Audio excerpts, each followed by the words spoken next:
ನೋಡ್ತಾ ಇದ್ದೀರಾ ಉಡುಸ್ಲಮ್ಮ ದೇವಿ ಅಂತ ಸಾಕಷ್ಟು ಯೂಟ್ಯೂಬ್ ವಿಡಿಯೋಗಳಲ್ಲಿ ನೀವು ನೋಡೇ ಇರ್ತೀರಾ.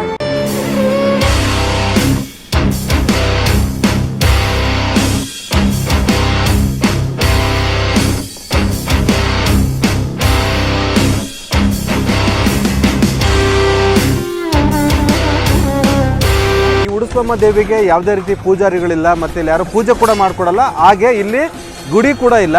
ಆದ್ರೆ ಎಷ್ಟು ಪವರ್ಫುಲ್ ಅಂತಂದ್ರೆ ನೀವೇನೇ ಕೇಳಿದ್ರು ಆಗಂತ ಹತ್ರ ಸ್ಥಳ. ಸುತ್ತಮುತ್ತ ಹತ್ತೂರಿಗೆ ಭಾಗ್ಯ ದೇವತೆ,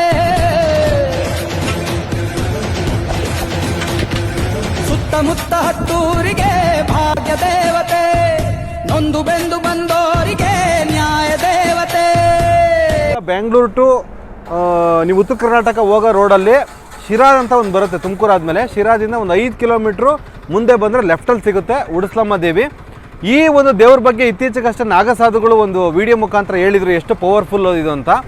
ಜೊತೆಗೆ ಇಲ್ಲಿ ಹಣ ಕೇಳಲ್ಲ, ಪೂಜಾರಿ ತಟ್ಟೆ ಹಿಡ್ಕೊಂಬರಲ್ಲ, ಏನಿಲ್ಲ. ಜೊತೆಗೆ ಇಲ್ಲಿ ಮುಖ್ಯವಾಗಿ ಮಾಡಬೇಕಾಗಿರೋದು ಏನಂತಂದರೆ ಬಲಿ ಕೊಡೋಂಥದ್ದು ಬಹಳನೇ ವಿಶೇಷ ಇದೆ. ಅದ್ರ ಜೊತೆಗೆ ಒಂದು ಕಲ್ಲಿದೆ, ಇಲ್ಲಿ ಕಲ್ಲು ಮೇಲೆ ಕೂತ್ಕೊಂಡು ನೀವೇನಾದರೂ ಮನಸ್ಸಲ್ಲಿ ಕೂತ್ಕೊಂಡದ್ದು ಆಗಬೇಕು ಅಂತಂದರೆ ಬಲಭಾಗಕ್ಕೆ ತಿರುಗಿದ್ರೆ ಆಗುತ್ತೆ ಅಂತ, ಎಡಭಾಗಕ್ಕೆ ತಿರುಗಿದ್ರೆ ಆಗಲ್ಲ ಅಂತ ಇಲ್ಲಿ ಭಕ್ತಾದಿಗಳು ಹೇಳ್ತಾರೆ. ಬನ್ನಿ ಒಳಗಡೆ ಹೋಗೋಣ, ಏನಾಗುತ್ತೆ ಅನ್ನೋದನ್ನ ತೋರಿಸ್ತೀನಿ. ಯಜಮಾನ್ರೆ, ಇದ್ರ ಬಗ್ಗೆ ತುಂಬಾ ನಾವು ಸ್ಟೋರಿಗಳು ಕೇಳಿದಿರಲ್ಲ, ನಿಜನಾ ಅದೆಲ್ಲ? ಅದೆಲ್ಲ ನಿಜನೇ. ಏನು ಹೇಳಿ ಇದು ಸ್ಟೋರಿ? ಇದ್ರದ್ದು ಬಂದು ಅಯ್ಯಮ್ಮಗೆ ಭಕ್ತಿಯಿಂದ ಪೂಜೆ ಮಾಡಿ ನಿನ್ನ ಕಷ್ಟ ಕೇಳ್ಕೊಂಡ್ರೆ ಅದು ಪರಭವ ಆಗುತ್ತೆ. ಆಮೇಲೆ ಭಕ್ತಾದಿಗಳು ಬಂದವ್ರ ಕಷ್ಟ ಪರಿಹಾರಕ್ಕೆ ಏನು ಮಾಡಬೇಕು? ಒಂದಿಷ್ಟು ಮೊಸರು ಅನ್ನ ಎಡ್ಗಿಕ್ಕದು, ಅದನ್ನು ಪೂಜೆ ಮಾಡೋದು, ಕಾಯಿವಡಾಕಿ 4 ಜನಕ್ಕೆ ಮೊಸರು ಅನ್ನ ತಿದ್ದೋದು. ಆಮೇಲೆ ನಿನ್ನ ಕೆಲಸ ನೆರವೇರ್ತೈತಲ್ಲ, ಆಮೇಲೆ ಒಂದು ಕೋಳಿನ ಕುರಿನ ಕೊಯ್ಕೊಂಡು ನಿನ್ನ ಮನೆಗನ ತಗೊಂಡೋಗು, ಇಲ್ಲ 4 ಜನ ಊಟಕ್ಕನ ಹಾಕೋದು, ನಿನ್ನ ಇಷ್ಟ. ಅದು ಒಟ್ಟಿನಲ್ಲಿ ಒಂದು ರಗತ್ ಬಲಿ ಕೊಡಬೇಕು. ಈಗ ಕಲ್ಲು ಮೇಲೆ ಕುತ್ಕೊಂಡಿದ್ದ ತಕ್ಷಣ ತಿರ್ಗೋದು ಅದೆಲ್ಲ ನಿಜನಾ? ಹ್ಞೂ ನಿಜಾನೆ. ಯಾವಾಗಿಂದ ಐತಿ ಇದು ಪದ್ಧತಿ? ಇದು ಇಲ್ಲಿಗಾಲ 25 ವರ್ಷದಿಂದ ಐತಿ. ಹೆಂಗ್ ಸ್ಟಾರ್ಟ್ ಆಯ್ತು ಅದು ಕಲ್ ಮೇಲೆ ಕುತ್ಕೊಂಡು ತಿರ್ಗೋದು? ಅದರೊಟ್ಟಿಗೆ ಅದೇ ತಿರುಗುತ್ತೆ. ಅವ್ರವ್ರ ಭಕ್ತಿ ಆ ಥರನಾ?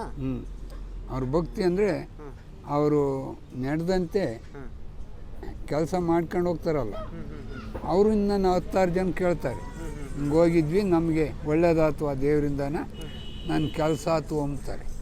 ಇಲ್ಲಿ ಗುಡಿ ಇಲ್ಲ, ಪೂಜಾರಿ ಇಲ್ವಲ್ಲ, ಯಾಕೆ? ಇಲ್ಲ, ಹಿಂದೆ ಗುಡಿ ಕಟ್ಟಕ್ಕೆ ಹೋಗಿದ್ರಂತೆ, ಆ ಚಪ್ಪಡಿಗಳು ಮುಚ್ಕೊಂಡಿದ್ದಾವೆ ಇನ್ನೂ, ಅವೆಲ್ಲನ ನನಗೆ ಗುಡಿ ಬೇಡ ಅಂತಂತೆ.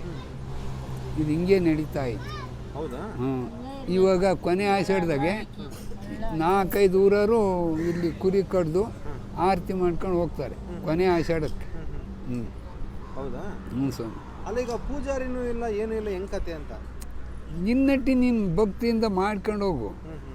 ಪೂಜಾರರು ನಾವೇನ ಮೊದಲನೇ ಪೂಜೆ ನಾವು ಮಾಡಿಬಿಡ್ತೀವಿ, ಅವರೇ ಬಂದು ಮಾಡ್ಕೊಂಡು ಹೋಗೋದು. ಇಲ್ಲದೆಲ್ಲ ಕಸ ಪಸ ಹೊಡೆದು ಅಲ್ಲದೆಲ್ಲ ಅಚ್ಚುಕಟ್ಟು ಮಾಡೋರು ನಾವೇನ, ನಮ್ಮ ಹೊಲ್ದಾಗಿರೋದ್ರಿಂದನ ಇವೇ ನಮ್ಮ ಮನೆಗಳು. ನಮಗೂ ಕೆಲಸ ಆಯ್ತು ಅಂತಾರೆ. ಮದುವೆ ಇಲ್ದವ್ರಿಗೆ ಮದುವೆ ಆಗೈತಿ, ಈ ಕೋರ್ಟು ಕಚೇರಿಗೆ ಹೋದವ್ರಿಗೆ ಒಳ್ಳೇದೇ ಆಗೈತಿ, ನ್ಯಾಯ ರೀತಿಯೇ ತೂಗಿ ಕೊಟ್ಟೈತಿ. ಆಮೇಲೆ ಈ ಎಮ್ಗಿನ್ನೇನು ನಿನ್ನ ಭಕ್ತಿ. ಹ್ಞೂ ಸ್ವಾಮಿ, ಮನೆಗಳು ಕಟ್ಟವ್ರೆ, ಮದುವೆಲ್ದವ್ರಿಗೆ ಮದುವೆ ಆಗೈತೆ, ಏನೋ ನೆರವೇರುತ್ತೆ.